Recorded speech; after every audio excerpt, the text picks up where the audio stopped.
제가 먼저 사도행전 9장 1절을 드리도록 하겠습니다. 사울이 주의 제자들에게 대하여 여전히 위협과 살기가 등등하여 대제사장에게 가서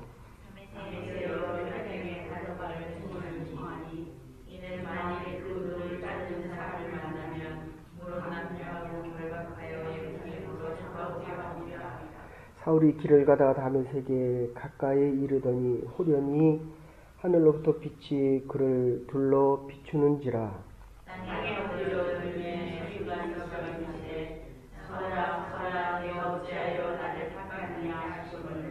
대답하여 주여 누구시니까? 이르시되 나는 내가 박해하는 예수라.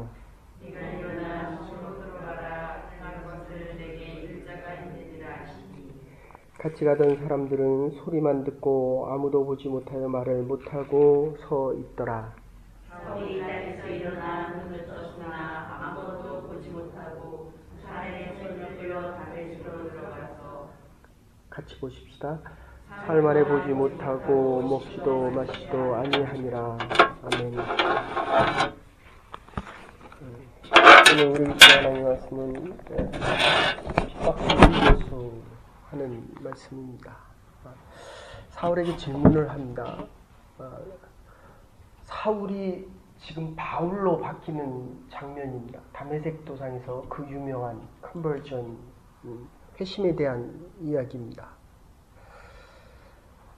하나님께서 우리에게 예수님의 모습으로 성령께서 물으신다면 너는 누구냐? 라고 물으면 뭐라고 대답하시겠습니까?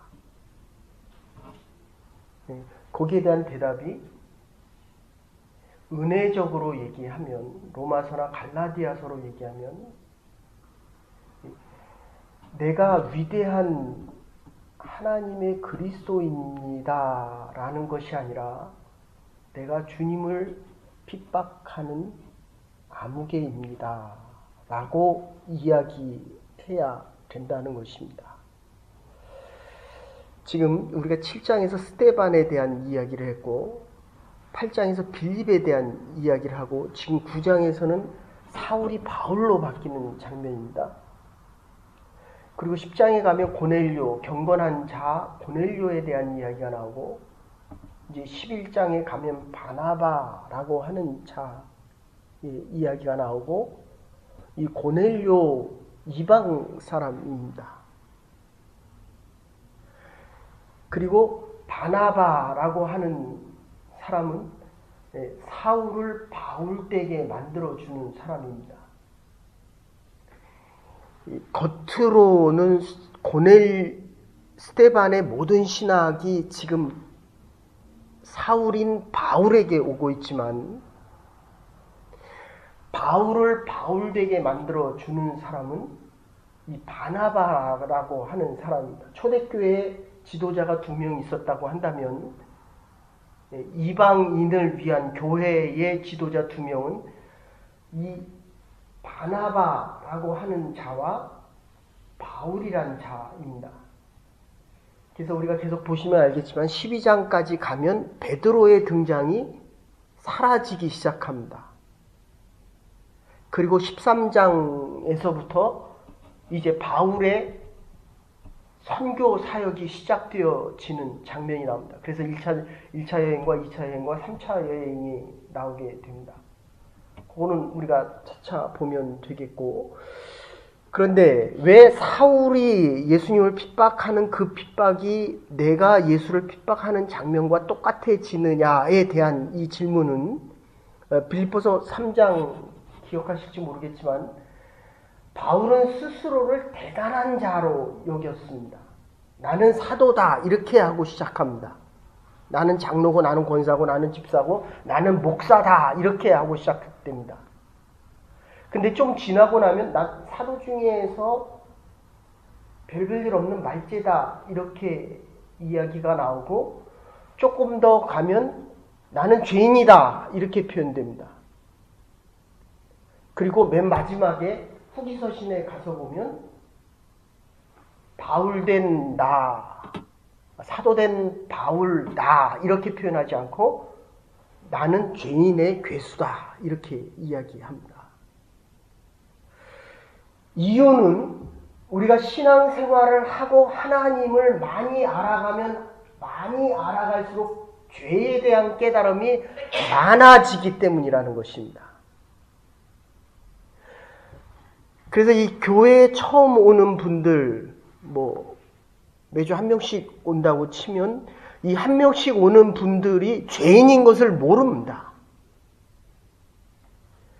우리가 전도에 나가서 이분들을 교회로 데려오는 이유는 이분들에게 구원, 영원한 생명을 얻기 위함인데 죄인이라고 고백을 해야 구원이 있죠. 사울이라는 죄인이 지금 하나님의 사람 바울로 바뀌는 이 장면에 컨버전이라고 하는 것이 들어 있습니다. 그래서 오늘 이 본문으로 다시 요약이 되면 예수님을 만나고도 그가 예수인 것을 몰랐습니다. 예수는 구원자 예수입니다. 우리가 기도하거나 말씀을 읽으면서 지금 이 사도행전에서는 계속 반복해서 말씀드리지만 하나님의 예정과 섭리 속에서 하나님께서 사울을 바울로 만드는 장면입니다. 그런데 바울이 처음에는 자기의 이 의라고 하는 것, 율법에 대해서, 하나님의 법에 대해서 아주 많이 알고 있기 때문에 자기가 대단한 유대인인 줄 알았습니다. 그래 빌립보 3장 5절에 보면 뭐라고 얘기합니까? 나는 8일 만에 할례를 받았고 나는 이스라엘 족속이요, 나는 베냐민 지파요, 나는 히브리인 중에 히브리인이요, 그리고 열심으로는 교회를 핍박한다 이렇게 얘기합니다. 그러니까 내 열심이 교회를 핍박하고 있다는 겁니다. 내 열심이 예수 그리스도를 핍박하고 있다는 것입니다. 그리고 의로는 한 점에 흠이 없다. 여러분들 신앙생활을 오래 하면 오래 할수록 죄인됨을 더 많이 깨닫는다라고 하는 것은 하나님의 은혜가 없이는 절대로 불가능합니다. 하나님에 대해서 많이 알면 많이 할수록 그 기준에 못 미치기 때문에 하나님의 은혜가 더 필요하다는 것을 깨닫는 것. 이거 은혜 받은 자들이지만 지금 율법으로 하나님의 의로 내가 하나도 흠이 없다.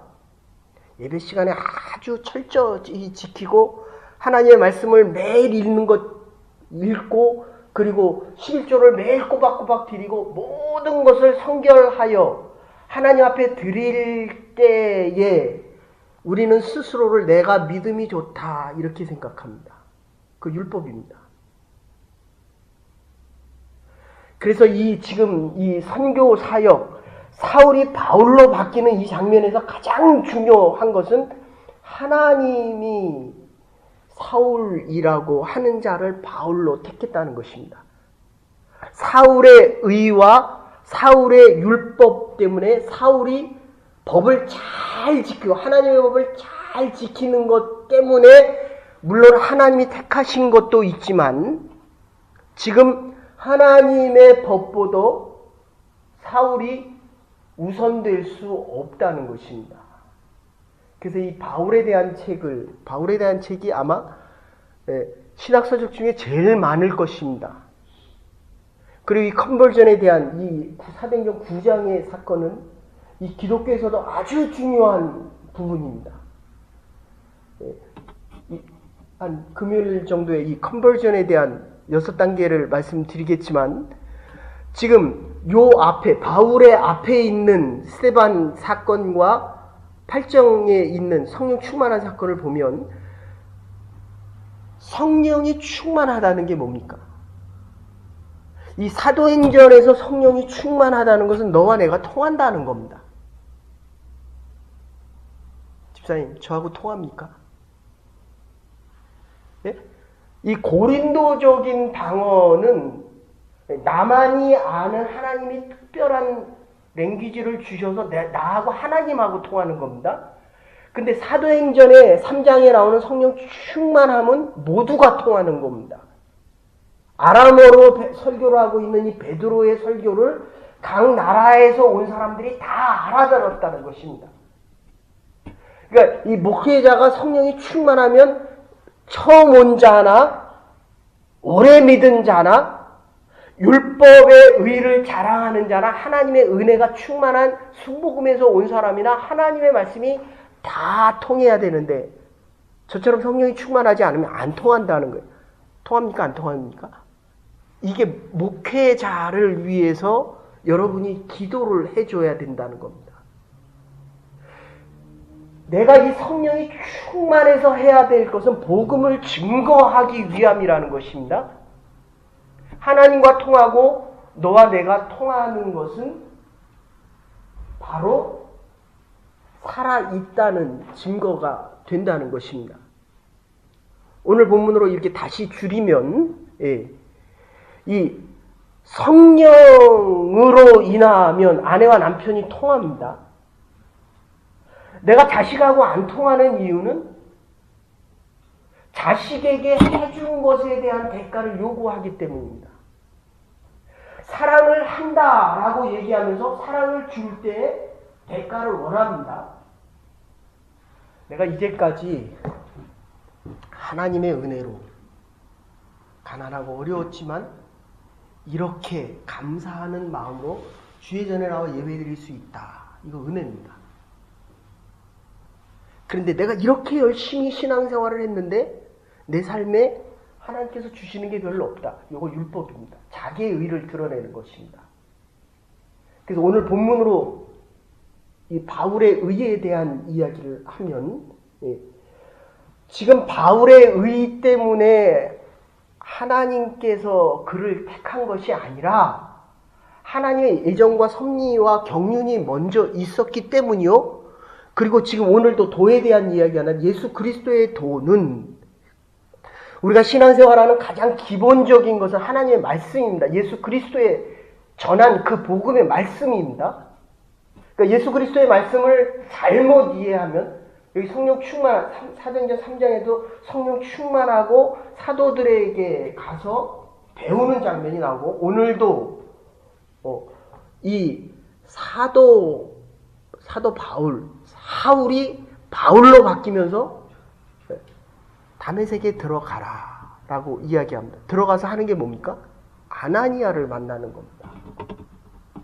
내일 다시 말씀드리겠지만 이 아나니아는 누구냐면 헬라파 히브리인으로서 예루살렘에 있던 히브리 사람들이 박해 때문에 피난을 나옵니다. 도망옵니다.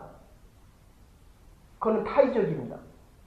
그런데 여기 와서도 여기 왜 왔습니까? 근데 여기 와서도 그리스도의 복음을 증거하는 자로 바뀌면 삶이 자의적으로 바뀐다는 겁니다. 빌립보서 3장 15절에도 그렇게 얘기합니다. 그리스도에게 잡힌 바 된 것은 뭐에 잡혔습니까? 헬스, 근육 나오는 데 잡혔습니까? 여기는 돈 버는 데 잡혔습니까? 그리스도께 잡힌 거는 피동적입니다. 잡힌 바 된 것을 잡으려고 쫓아가는 것은 능동적입니다. 자유로운 선택입니다. 핍박 때문에 예루살렘에서 도망 나온 것은 피동적이지만 복음 증거자로 바뀌어가는 이 이스라엘 사람들의 모습은 자의적인 모습입니다.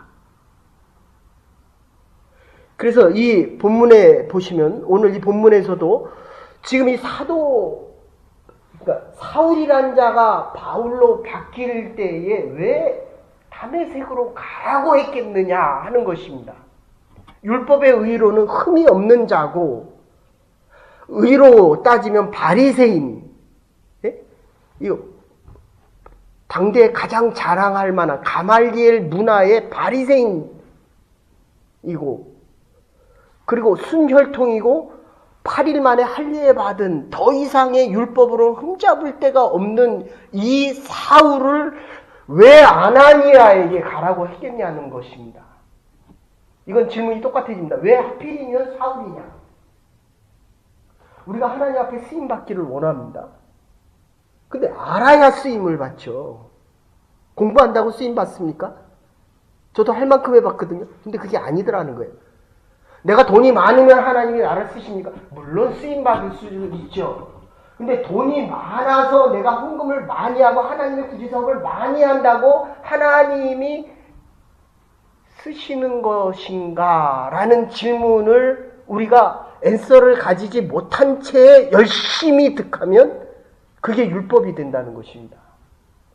하나님의 쓰고자 하시는, 그래서 갈라디아서 3장 15절에 그렇게 얘기하는 겁니다. 바울의 어머니의 뱃속에 있을 때부터 하나님은 택했다는 겁니다. 여러분들이 잠을 깨우고 이 자리에 나왔지만 하나님이 여러분을 쓰시려고 은혜를 베푸셔서 이 자리에 나와 있는 줄로 믿으시기를 바랍니다. 이게 하나님의 은혜 받은 자들의 믿음의 고백입니다. 그래서 앞에서 8장에서 그런 얘기했습니다. 이 잡혀 있으면 내가 거기서 나올 수가 없습니다. 그래서 이스라엘 백성들이 우는 장면, 나를 위해서 울지 말고 너와 내 자녀를 위해서 울어라 라고 얘기하고, 아시리아하고 바벨론에서 포로 잡혔을 때 그들이 결국 요한복음 4장에도 보고 그 다음에 누가복음 17장에 봐도 예수님께서 대답하는 게 그겁니다. 믿은 자들이 하나님의 전에 더 나와 하나님의 일을 더 해야 되는데 10명의 문둥병자를 치료해 줬더니 누구만 왔습니까? 이방인 한 명만 옵니다. 누가복음 17장에 얘기해요. 그랬더니 예수님이 뭐라고 얘기합니까? 다 어디로 가고 이방인 너 외에는 올 자가 없느냐. 하나님 전에 나와 예배를 안 드려도 내가 의가 있다라고 생각하고 내가 믿음이 좋다라고 생각하는 겁니다. 다시 말씀드립니다, 여러분들. 저와 여러분들은 주의 전에 나와 드려지는 모습 속에서 죄를 고백하지 않으면 오늘 하루의 삶은 내 의를 드러내는 날들이 된다는 것입니다.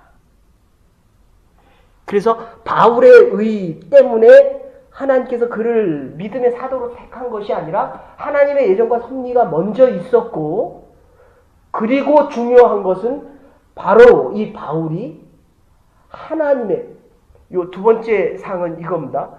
탕자를 하나님이 부르신 것이 아니라, 바울은 바울서신 13권을 통해서 봐도 아시겠지만 바울은 하나님께서 원하시는 그 모든 일에서는 절대적인 순종과 절대적인 헌신을 하는 사람이었습니다.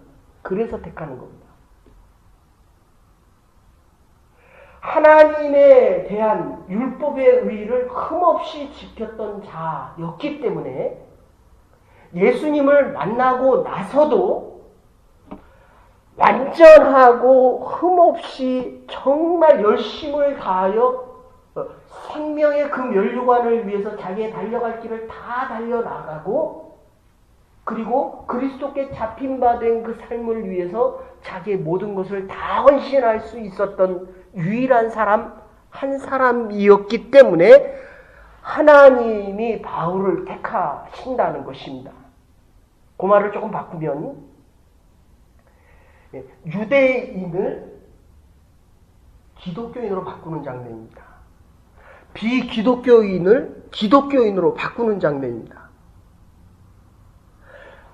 전혀 하나님을 모르던 자가 아니라 하나님을 율법적으로 아는 자를 하나님께서 그리스도를 통해서 기독교인으로 만드는 장면이라는 것입니다. 이게 얼마나 중요한 사실이냐면, 제가 지난번에 얘기했지만 요 위에 교회 무슨 교회 하나 있죠. 무슨 교회죠? 여기? 목민교회. 그 장로님하고 제가, 그 교회는 오래됐는데 아직도 장로님 한 분밖에 안 계시더라고요.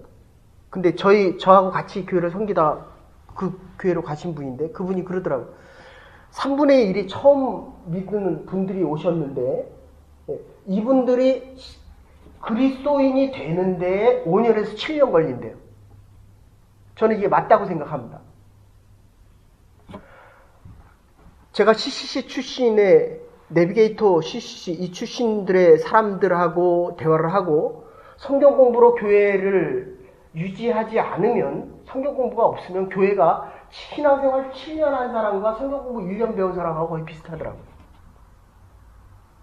하나님을 전혀 모르던 사람에게 그리스도인으로 만든다는 것이 얼마나 오랜 세월, 유대인이 이 그리스도인으로 바뀌는 것입니다. 전혀 모르던 자가 아니라 하나님에 대해서는 잘 알고 있던 자가 그리스도인으로 바뀌는 것, 이게 사울이 바울로 바뀌는 장면인데, 하나만 더 말씀드리면 지금 문제가 생겼습니다. 왜 아나니아에게 가서 안수를 받으라? 성령 충만에 대해서 말씀드렸습니다. 앞에서는 빌립은 나가서 복음을 전하는데 많은 사람이 이적과 표적을 보고 지금 하나님의 복음을 증거하는데 베드로와 요한이 와서 성령을 받았느냐라고 했더니 성령을 받지 못했다라고 이야기합니다. 그러니까 안수를 하고 나니까 성령이 임하는 장면이 나옵니다. 그러니까 세례, 안수, 성령의 역사심. 내일 보시겠지만 오늘 9장 17절, 16절, 17절에 가서 보시면 아나니아에게 가서 아나니아에게 안수를 받으라 라고 했을 때 아나니아가 안수를 주지 않으려고 합니다. 그가 하나님을 핍박하던 자가 아닙니까? 얼마나 많은 하나님을 믿던 자, 예수를 믿던 자를 죽여서 나는 주기 싫습니다 라고 했을 때 아나니아에게 안수를 줘라. 그러니까 안수를 주는 장면이 나옵니다. 근데 안수를 주고 나서 그 다음에 뭐가 옵니까? 성령 받는 장면이 나오고 그 다음에 세례 받는 장면이 나옵니다. 그래서 캐톨릭에는 이 컨퍼메이션, 안수, 세례 다음에 안수를 아주 중요시 여기지만 우리는 이 순서가 중요하지 않다라는 말씀을 이미 말씀드렸습니다. 그런데 지금 하나만 더 말씀드리면 왜 바울은 육체의 가시란 표현을 많이 하죠. 물론 안질이었다, 시저, 간질이었다 이렇게도 표현하지만 과연 이 육체의 가시가 무엇이었겠느냐에 대한 본문이 이 7장, 8장, 9장에서 결정되어진다고 저는 봅니다. 그게 뭐였냐면 8장에서도 말씀드렸지만 이 지금 스데반을 죽였습니다. 그런데 죽이는 자가 더 분노하고 혈기를 내고 오늘도 9장 1절 2절에서 뭐라고 이야기합니까? 살기가 등등하여 예수 믿는 자, 예수의 도를 따르는 자를 죽이러 갔습니다. 근데 이게 스데반이 생각나는 거예요. 그래서 여러분들이 이렇게 앞에 와서 보시면 이 죄에 대한 얘기를 하면 되게 심각해지는 사람이 있고 죄에 대한 얘기를 하면 은혜가 같이 와서 마음이 편안해지고 더 밝아지는 얼굴들이 있습니다. 근데 여러분들 축복 얘기하면 얼굴이 밝아지는데 이 죄에 대한 얘기하면 다 굳어집니다. 저 역시 굳어집니다. 그런데 어쨌든 이 육체의 가시가 안질이냐, 눈이 이상이 있느냐 또는 뇌 이상이 있느냐라는 시저 얘기를 하고 있지만 이 마음의 가시라고 하는 건 바로 이 스데반에게서 온다는 것입니다. 핍박을 하는데 죽어가는 이 그리스도인들이 기쁨이 넘친다는 거예요. 우리는 예수를 믿으면서도 기쁨보다는 이 죄에 대한 심판에 대한 두려움이 더 크잖아요. 이게 율법입니다.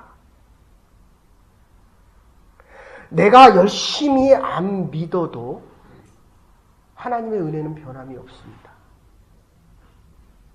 새벽기도 안 와도 하나님 심판 안 한다는 거예요. 그런데 처음 믿으면 결론입니다. 율법의 의의가 없이는 하나님의 은혜를 담을 수가 없습니다. 그런데 기독교에서는 은혜를 먼저 선포합니다. 그래서 제가 오래 신앙생활을 하고 4대째 믿으니까 얼마나, 근데 교회만 가면 심판 얘기를 하니까 저는 요한복 하나님의 사랑을 먼저 이야기하기로 이 순서를 바꿔버렸습니다.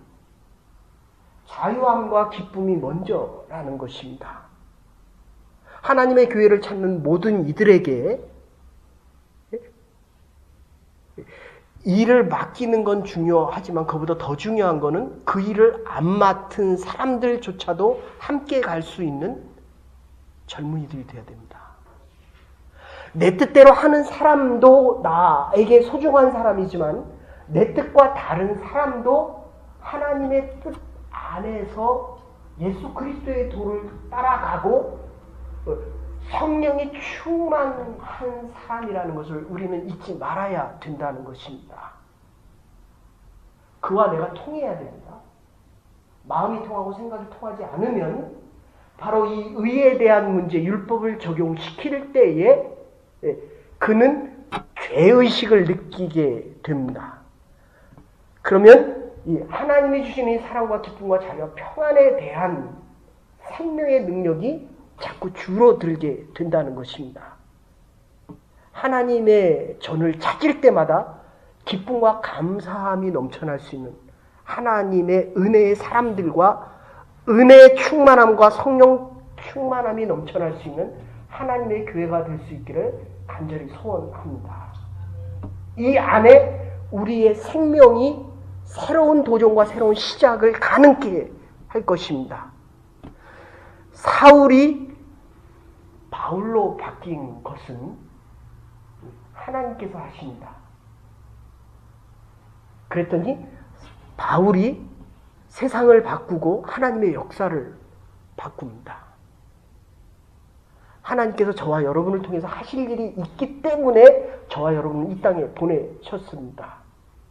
여러분을 통하여 여러분의 주의가 변화되어지고 전도 집회를 통하여 믿지 않는 새로운 영혼들이 하나님 앞에 나올 수 있도록 하나님이 우리를 사용하실 때에 사울이 바울이 되는 것처럼 율법의 사람이 은혜의 사람이 된 것처럼 하나님의 사역을 통하여 하나님이 나를 쓰실 때마다 하나님의 은혜 속에서 하나님의 새로운 역사를 기대하고 소망해 갈 수 있는 하나님의 교회와 우리의 남은 날들 될 수 있기를 주의 이름으로 축원합니다. 이제는 괴물이 되신 우리 주 예수 그리스도의 극진하신 은혜와 하나님의 무한하신 사랑과 성령의 감동 교통하심이 사울이 바울이 되었듯이 나의 옛 모습을 벗어버리고 새로운 하나님의 기대와 소망 속에 하나님이 주시는 꿈과 비전을 향하여 오늘도 내일도 새 역사 속에 살아가기로 결단하는 하나님의 사람들과 새 아침을 열며 기대와 소망 속에 오늘 하루를 살아가기로 결단하는 주의 백성들과 하나님의 교회와 우리의 남은 날들 위해 이제로부터 영원토록 함께 하시옵기를 축원하옵나이다. 아멘. 오늘도 새 하루를, 새 역사를, 하나님의 새로운 소망을, 일들을 기대하며 살아갈 수 있는 하나님의 백성들 될 수 있기를 바랍니다.